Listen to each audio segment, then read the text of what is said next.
कोलकाता और गुजरात के बीच होने वाला आईपीएल 2026 का मैच नंबर 60 जो कि ईडन गार्डन कोलकाता के उस मैदान पर खेला जाएगा जहां पर आखिरी मुकाबला इस आईपीएल का 19 अप्रैल को हुआ था। यानी कि करीब करीब एक महीने हो चुके हैं, करीब 27-28 दिन जहां पर आखिरी मुकाबला खेला गया था। तो इन 27-28 दिनों के बीच में जो इतना लंबा गैप रहा है, तो काफी हद तक यहाँ पर कोई भी पिच आज के इस मैच में मिले, भले वहां पर कोई एक आध मैच हो चुका हो, वहां पर एक तरह से फ्रेश पिच ही आपको देखने को मिलने वाली है। बस डिपेंड करेगा कि पिच के ऊपर कितनी घास छोड़ी जाएगी या पूरी तरह से पिच के ऊपर से घास हटा दी जाएगी, और इन दोनों तरीके की कंडीशंस में कैसा नेचर उस पिच का रहेगा, उसको आगे मैं पिछले मैचेस के स्कोर कार्ड के बेसिस पर भी और अपनी लॉजिक के बेसिस पर भी समझाने की कोशिश करूंगा कि वो पिच कैसी होने वाली है। बाकी अगर हम बात करें यहाँ पर कोलकाता की टीम की, तो ये अभी तक की 11 मुकाबले खेल करके 4 मुकाबले जीती है। पिछला मैच आरसीबी से हार करके आई है और थर्ड लास्ट पोजीशन पर है नीचे से, अगर आप पॉइंट्स टेबल अगर आप देखें। और वहीं पर अगर हम बात करें गुजरात की, तो ये पॉइंट्स टेबल में नंबर 2 पर है फिलहाल। 12 मुकाबले खेल करके 8 मुकाबले जीती है, और इनके साथ एक जो एडवांटेज है कि लगातार 5 मुकाबले पिछले ये टीम जीती है, और इनकी बॉलिंग इस टूर्नामेंट की सबसे खतरनाक बॉलिंग दिखाई पड़ रही है जब से इन्होंने जेसन होल्डर को मौका दिया है,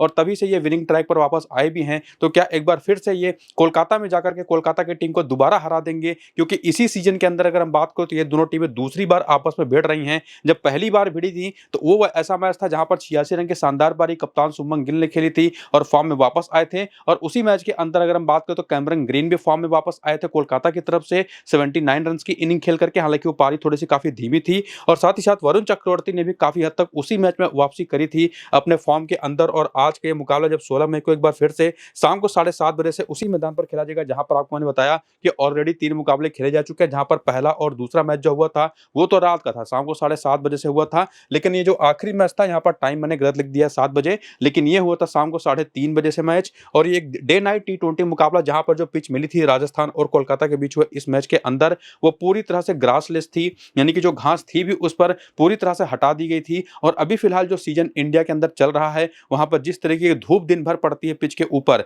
और साथ ही साथ जितनी गर्मी है उसकी वजह से जो क्रैक्स क्रिएट होते हैं, साथ ही साथ जो मिट्टी ढीली होती चली जाती है मैच के आगे बढ़ने के साथ साथ, वो एक बड़ा रोल प्ले कर रही है ना सिर्फ कोलकाता के मैदान पर, बल्कि जो भी मैदान है पूरे आईपीएल के अंदर सभी जगह पर पुरानी गेंद से तो गेंदें बल्ले पर फंस करके आ रही है। ये एक कॉमन चीज, चाहे लाल मिट्टी के पिच हो, काली मिट्टी के पिच हो, मिक्स सॉइल के पिच हो, कोई भी पिच दे दीजिए, इवन फ्रेश पिच हो, वहां पर भी ये गेंद फंस करके आती है। जैसे ही गेंद थोड़ी सी पुरानी होती है तो वहां पर ऐसे बॉलर्स जिनकी एक तो हाइट बहुत अच्छी है, लेंथ वो अच्छी करते हैं, हिट द डेक बॉलिंग अच्छी कर पाते हैं, चेंज ऑफ पेस उनके पास अच्छा है, यानी कि एक तो 145-150 किलोमीटर प्रति घंटे की रफ्तार से गेंद कर पाएं, और दूसरी अपनी जो वेरिएशन हो वो कर दें 120 किलोमीटर प्रति घंटे की रफ्तार से। तो वो बॉलर्स काफी कामयाब हो रहे हैं इस पूरे आईपीएल में, आपने देखा होगा, जो कि गुजरात की टीम उसके प्राइम एग्जाम्पल है, उनकी बॉलिंग भी। और अभी अगर हम बात करें इन तीनों मुकाबलों की, जिसके बारे में आपको मैंने बताया जो आखिरी मैच था ना, इस पर से घास पूरी तरह से हटा दिया गया था, और उसका असर देखने को मिला कि यहाँ पर जो दोनों इनिंग्स के अंदर विकेटें गिरी, 5 विकेटें तो तेज गेंदबाज लेकर के गए, लेकिन दोनों इनिंग्स में मिलाकर के 9 विकेटें स्पिनर्स लेकर के गए।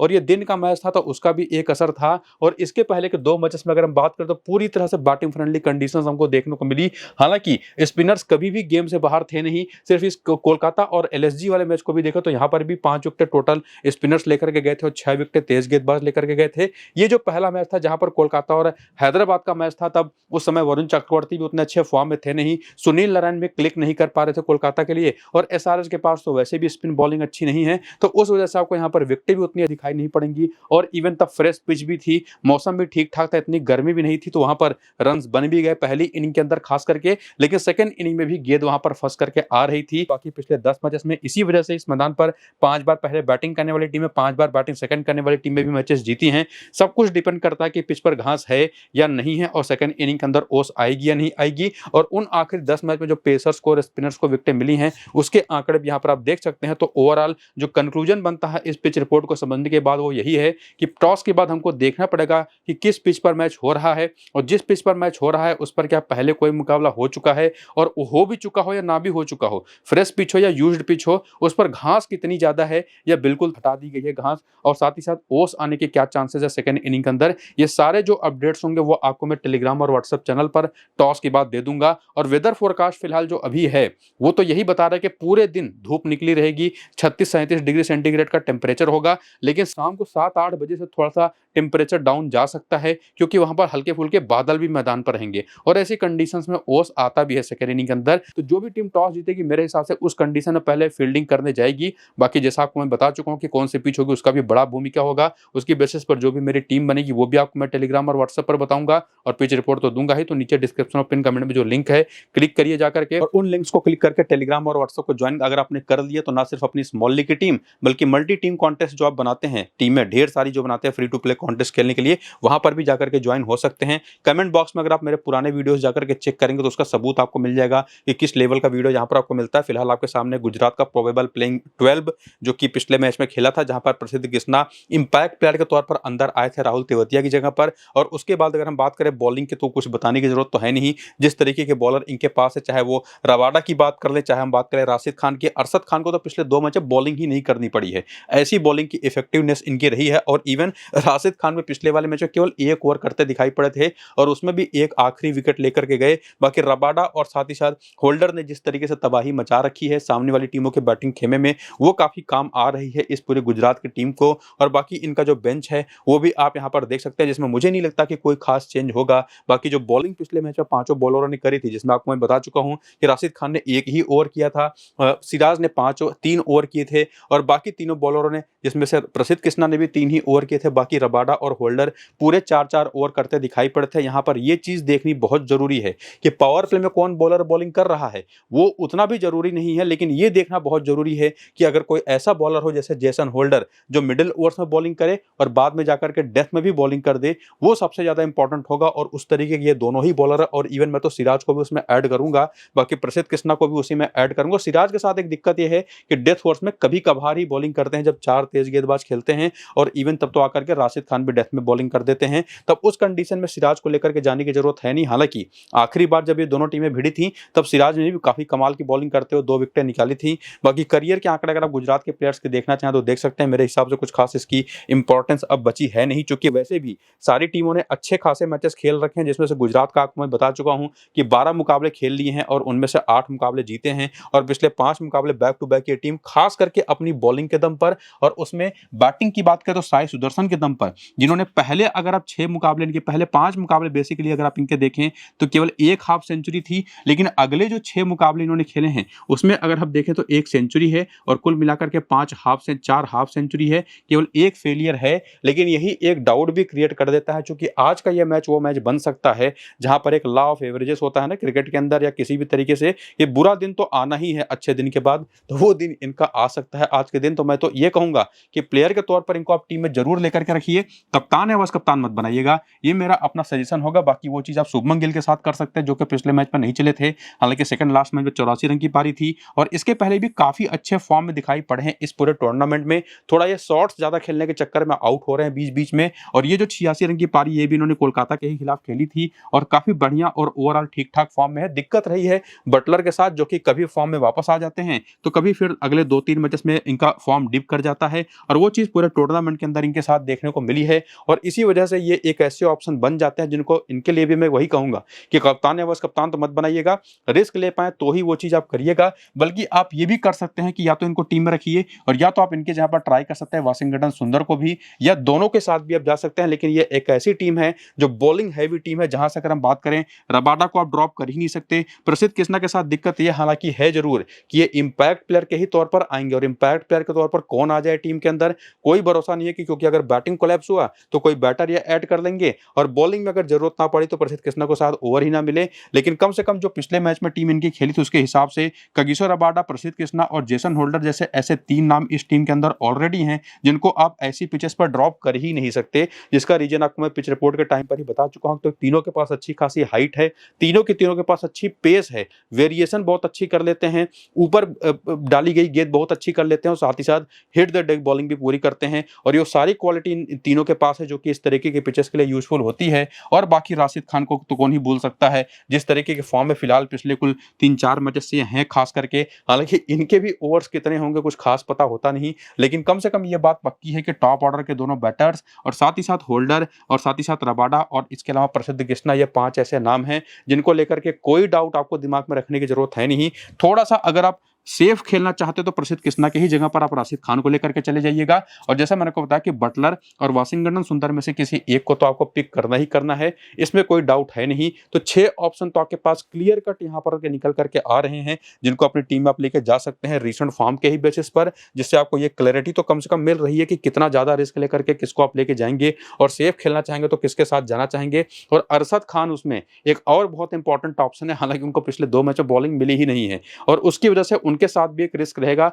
लेकिन जब आप मल्टीपल टीमें बनाते हैं कई सारी ना, जो कि आप free to play fantasy team के लिए बनाते हैं, तब उसमें आपके पास रोटेट करने के लिए वो सारे प्लेयर्स हैं। बाकी हेड टू हेड के हिसाब से भी अगर आपको समझने की कोशिश करें तो टॉप ऑर्डर के तीनों ही बैटर्स हमेशा कोलकाता के खिलाफ काफी अच्छा खेले हैं। और बाकी वाशिंगटन सुंदर के 9 मैच में 8 विकेट हैं, रन केवल 18 है, लेकिन दिक्कत वही है कि बॉलिंग ये कर नहीं रहे। और उसके अलावा अगर हम बात करें तो राशिद खान के 17 मैच में 20 विकेट हैं, अरशद के 1 मैच में कोई विकेट नहीं है, रबाडा की 11 मैच में 15 विकेट हैं, सिराज के 16 मैच में 17 विकेट हैं और आखिरी बार जब ये खेले थे तो 2 विकेट लिया था कोलकाता के खिलाफ। प्रसिद्ध कृष्णा के भी 4 मैच में 5 विकेट हैं और इवन अशोक शर्मा और ये जो पिछला मैच खेले थे उसमें 2 विकेट लेकर के गए थे। और बाकी खिलाड़ियों के भी आंकड़े आप यहाँ पर देख सकते हैं, जिससे कुछ खास आपको मदद मिलेगी नहीं, वही चीज अप्लाई आपको करना है जो आपको मैंने रिसेंट फॉर्म के टाइम पर बताया। इसके बाद वेन्यू के भी नंबर्स अगर आप देखेंगे तो सेम वही कॉमन बातें आपको देखने को मिलेंगी, जिसमें इस मैदान पर टॉप ऑर्डर के तीनों बैटर्स काफी कमाल करते रहे हैं। और इवन अगर बात तो निशांत सिंधु ने भी यहीं पर सैयद मुश्ताक अली में 42 रन की पारी खेली थी और निशांत सिंधु को आपने पिछले मैच में भी देखा होगा, 22 रन की छोटी लेकिन बहुत ही कमाल की एक पारी, दिखने में कमाल की एक पारी इन्होंने खेली थी जब तक ये पिच के ऊपर थे। बहुत कमाल के शॉट्स खेल रहे थे और सुंदर ने तो एक ऐसा छक्का, अगर आपको याद हो तो यॉर्कर गेंद को छक्का इन्होंने लगभग स्वीप करके मारा था। तो बहुत अच्छे फॉर्म में ये भी हैं। होल्डर को लेकर के कोई डाउट आपको रखना है नहीं। बाकी प्लेयरों के बारे में आपको मैं सब कुछ बता ही चुका हूं, लेकिन बस प्रसिद्ध कृष्णा के साथ एक दिक्कत है कि इस मैदान पर 12 मैच केवल इनके 8 विकेट हैं। लेकिन वही बात कि पिच जैसी हो उसके हिसाब से आपको डिसीजंस लेने हैं। तो सेफ खेलना चाहे तो आपको मैं ऑलरेडी बता चुका हूं कि प्रसिद्ध कृष्णा की जहां पर आप राशिद खान को लेकर के जाइएगा। बाकी प्लेयर बैटल के आंकड़े अगर आप देखें तो एक चीज तो आपको जो जाननी होती है प्लेयर बैटल के आंकड़े देख करके कि कोई भी टीम के जो बैटर्स हैं वो स्पिन को कितना बेहतर खेलते हैं, पेस को कितना अच्छा खेलते हैं, पेस में भी बाएं हाथ की तेज गेंदबाजी वो कितनी अच्छी खेलते हैं। और उसमें जो सामने की कोलकाता की टीम है, सौरभ दुबे पिछले मैच में खेले थे बाएं हाथ के तेज गेंदबाज के तौर पर, लेकिन ये लगभग कन्फर्म है कि अगर वो टीम कुछ ज्यादा ही साहसिक फैसला न ले तो सौरभ दुबे तो बाहर जाते दिखाई पड़ रहे हैं। और बाकी अगर हम बात करें तो ओवरऑल गुजरात की टीम को मैं हमेशा आपको बताता हूं कि उन बेस्ट टीमों में से एक है। या तो मैं तो ये कहूंगा ना कि पूरे आईपीएल में जो 10 टीमें हैं उसमें से बेस्ट टीम ये है जो कि स्पिन को सबसे बेहतर खेलती है।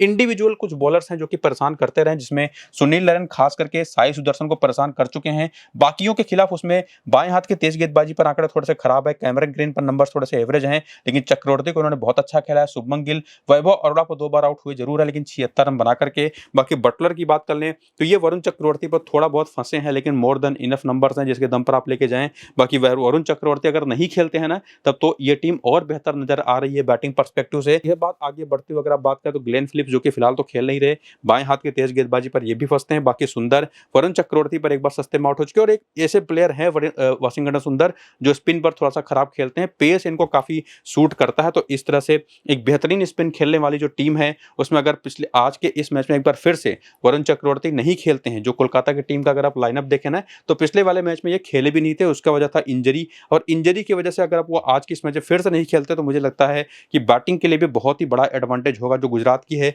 और बाकी जो बॉलिंग पिछले मैच में खेली उसमें से कार्तिक त्यागी तो कमाल कर ही रहे हैं, सुनील नरेन भी बहुत अच्छा कर रहे हैं, अनुकूल रॉय ने भी पिछले 2-3 मैचेस में अच्छा काम किया था लेकिन पिछले मैच पिट गए थे ये भी। और बाकी मनीष पांडे की और रोमन पॉवेल की तो बैटिंग ही नहीं आ रही, और बैटिंग में रिंकू सिंह, कैमरन ग्रीन, अंगक्रम रघुवंशी लगातार शानदार काम कर रहे हैं। रहाणे थोड़ा सा ऊपर नीचे होते हैं और फिन एलन भी एक सेंचुरी और फिर पिछले मैच में 18 रन, या पिछले 2 बैक टू बैक मैचेस में फेलियर्स उनके देखने को मिली है। तो बेंच पर जो बाकी ऑप्शन अगर आप देखने जाएं तो यहां पर मुझे तो लग रहा है काफी समय से कि इनको रचिन रविंद्र को एज ओपनर खिलाना चाहिए था, वो ज्यादा स्टेबिलिटी देते, लेकिन वो चीज इस टीम ने किया नहीं। बाकी साइफर्ट इनके पास है, बाकी भी जो ऑप्शन आप यहाँ पर देख सकते हैं उतने इंपॉर्टेंट है नहीं। बाकी जो बॉलिंग इनकी तरफ से पिछले मैच में हुई थी वो तो हम देख रहे हैं कि कैमरन ग्रीन 2 से 3 ओवर करते ही करते हैं, और बाकी वैभव खेलेंगे तो 4 ओवर पूरे करेंगे। पावर प्ले डेथ का मिला करके सेम चीज कार्तिक त्यागी के साथ भी अप्लाई होती है, सुनील नरेन के साथ भी अप्लाई होती है। तो कार्तिक त्यागी, सुनील नरेन, कैमरन ग्रीन जैसे 3 जो बहुत ही बेहतर यूटिलिटी प्लेयर्स इनके हैं, जो कि मिडिल ओवर्स में भी बॉलिंग कर देते हैं, पावर प्ले में तो करते ही हैं, डेथ में भी बॉलिंग कर देते हैं,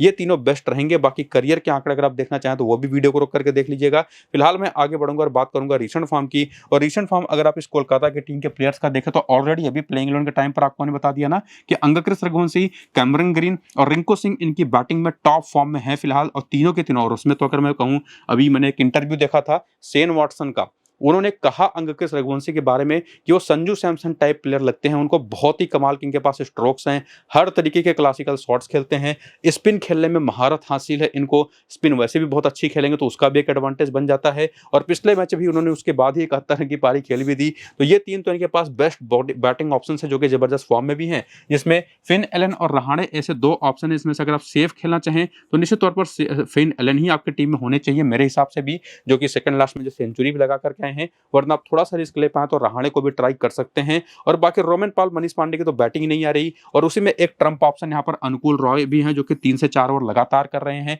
पिछले मैच में 3 ओवर में 36 रन दे दिए थे, लेकिन उसके पहले के 3 मैचेस देखें तो उसमें इन्होंने 4 विकेटें निकाली थी। हालांकि जो सामने टीम है गुजरात की, वो स्पिन इतना बेहतर खेलती है कि मुझे लगता नहीं कि अनुकूल रॉय की आपको जरूरत पड़ेगी, लेकिन डिफरेंशियल ऑप्शन है, कोई दिन किसी का हो सकता है, तो वहां पर आप इनको जरूर ट्राई कर सकते हैं रिस्क लेकर के। बाकी सुनील नारायण ये हमेशा इंपॉर्टेंट रहेंगे, खास करके उस बात को ध्यान में रखते हुए कि भले गुजरात की टीम स्पिन अच्छा खेले, लेकिन जो उनके सामने लेफ्ट हैंडर्स हैं, साई सुदर्शन हो, वाशिंगटन सुंदर, वो ऑफ स्पिन पर तो फंसते ही फंसते हैं। तो 2 विकेटें तो इनकी मुझे दिखाई पड़ रही है। बाकी वैभव अरोड़ा का थोड़ा सा ऑफ एंड ऑन रहा है पूरा सीजन। बाकी कार्तिक त्यागी कमाल की बॉलिंग कर रहे हैं, लगातार आप देखें तो सब जबरदस्त तरीके से विकेटें निकाल रहे हैं। पिछले मैच में आरसीबी के खिलाफ भी 3 विकेट इन्होंने लिया था। और बाकी डिपेंड करेगा वरुण चक्रवर्ती खेलते हैं या नहीं, अगर खेलेंगे तो निश्चित तौर पर एक अच्छा ऑप्शन होंगे, नहीं खेलेंगे तो आपके पास सुनील नारायण, कार्तिक त्यागी के साथ साथ बाकी ये तीनों batter more than enough 5 option है जिनको सीधे अपनी टीम में आप लेके जा सकते हैं, जिसमें ज्यादा से ज्यादा आप यही करेंगे कि रिंकू सिंह की जगह पर या तो फिन एलन को या तो रहाणे को आप लेकर के जाएंगे, वरना इससे ज्यादा कुछ खास करने की आपको जरूरत है नहीं। तो बस इसी तरीके से आपको टीम सिलेक्शन करनी है। और बाकी जो ऑप्शन है, जैसे किसी एक टीम में रोमन पॉल को रख लीजिए, किसी एक टीम में वैभव अरोड़ा को रख लीजिए, और बाकी वरुण चक्रवर्ती नहीं खेलते हैं, सौरभ दुबे ही कंटिन्यू करते हैं, या कोई दूसरा प्लेयर खेल जाता है तो उसको रोटेट करके टीम में आप लेके आ जा सकते हैं। तो मल्टीपल टीम में बनाने के लिए आपको सिर्फ यही करना है। बाकी हेड टू हेड के आंकड़े आपके सामने हैं, कुछ खास ये हेल्प करेंगे नहीं, चूंकि रहाणे के नंबर अगर आप देखें तो बहुत ही खराब है जब भी ये खेलते हैं गुजरात के खिलाफ। फिन एलन तो खेले ही नहीं है, और बाकी अंगक्रिस, कैमरन ग्रीन और रिंकू सिंह के आंकड़े आपके सामने, और जो भी आंकड़े हैं वो आप यहाँ पर देखना चाहें तो देख सकते हैं। और उसके बाद वेन्यू के नंबर अगर आप देखें तो इनका तो होम ग्राउंड ही है, तो ज्यादातर प्लेयर्स के नंबर आपको अच्छे ही दिखाई पड़ेंगे। तो वीडियो को रोक करके अगर आप देखना चाहें तो देख सकते हैं। लेकिन इसमें एक इंपॉर्टेंट बात जो रह गई कि जो आपको मैंने कहा था ना कि गुजरात स्पिन बहुत अच्छा खेलती है, और उसका असर आप देखिए, वरुण चक्रवर्ती ने 5 मुकाबले खेले हैं, 2 विकेटें ली हैं सामने गुजरात के खिलाफ, लेकिन ये जो दोनों विकेटें इनकी आई है ना, अभी पिछले ही मैच में आई थी, इसके पहले 4 मैच में विकेटलेस गए थे। तो ये बात बिल्कुल आप कह नहीं सकते कि विकेट इनको नहीं मिलेगा, लेकिन एक बात ये भी आपको कहनी बात जरूरी है कि स्पिन सामने वाली टीम इतना बेहतर खेलती है कि अगर वरुण चक्रवर्ती नहीं है तो ये तो आपकी टीम में वैसे भी नहीं होंगे, तब अनुकूल रॉय को भी ले जाने की जरूरत नहीं है, और उनके ज्यादा बेहतर रहेगा क्या कोई दूसरा ऑप्शन ट्राई कर लें। बाकी वेन्यू के नंबर आप देख ही चुके हैं, प्लेयर बैटल भी आपके सामने है। लेकिन जैसे गुजरात की जो टीम है जो स्पिन बहुत अच्छा खेलती है, वैसे ही कोलकाता की टीम है जो कि स्पिन उतना अच्छा नहीं खेलती है, वो नंबर्स में आपको देखने को मिल जाएगा। इवन रिंकू सिंह के भी लेग स्पिन के खिलाफ आंकड़े थोड़े पुअर हैं। रबाडा और ईशांत शर्मा की पहली ही गेंदों पर आउट हो चुके हैं। फिन एलन को तो कोई भी स्पिनर सामने डाल दीजिए विकेट देते हैं, खास करके ऑफ स्पिनर, और ऑफ स्पिन पर दिक्कतें रहाणे को भी रही है, इनको लेग स्पिन पर भी दिक्कतें रही हैं। और बाकी जो बॉलर लाइन लेंथ पकड़ करके स्विंग कराएगा गेंद को, वो तो इनको परेशान करेगा ही। और बाएं हाथ की तेज गेंदबाजी भी स्टिंग के खिलाफ काम आ सकती है अगर अरशद खान को ये लोग ट्राई करें, जिसकी संभावना मुझे थोड़ी सी खत्म होती दिखाई पड़ रही है। और बाकी यहाँ पर जो बाकी के आंकड़े हैं कोलकाता के प्लेयर्स के, वो सब कुछ आपको वही बताएंगे जो आपको मैं कंक्लूजन में बता चुका हूं कि स्पिनर्स वो काफी इंपॉर्टेंट स्टिंग के खिलाफ रहेंगे, और प्लस वो बॉलर जो हेड द डेक बॉलिंग करेंगे, चेंज ऑफ पेस लेकर के आएंगे अपनी बॉलिंग में, वो तो यूजफुल रहेंगे ही। और वैसे बॉलर कौन से हैं सामने के टीम में वो क्लियरली आपको मैं बता चुका हूं। तो जाकर के सबसे पहला काम आप कर ही लीजिए फिर से, अगर आपने नहीं किया है तो टेलीग्राम और व्हाट्सएप का चैनल है मेरा, दोनों का लिंक्स आपको मैंने डिस्क्रिप्शन में और पिन कमेंट में दे रखा है, क्लिक करके तुरंत ज्वाइन कर लीजिए, क्योंकि वहीं पर आपको मैं पिच के बारे में ऐसी इन्फॉर्मेशन दे दूंगा जो कि शायद वहां के कमेंटेटर भी ना दें, और साथ ही साथ वहीं पर अपनी फाइनल टीम में दे दूंगा। तो नीचे डिस्क्रिप्शन में पिन कमेंट में लिंक है। बाकी सबसे इंपॉर्टेंट है कि वीडियो पूरा देखेंगे तो वैसे भी क्लैरिटी आपको मिल जाएगी। फिलहाल इस वीडियो को यहीं पर करेंगे खत्म, चलते हैं, नमस्कार।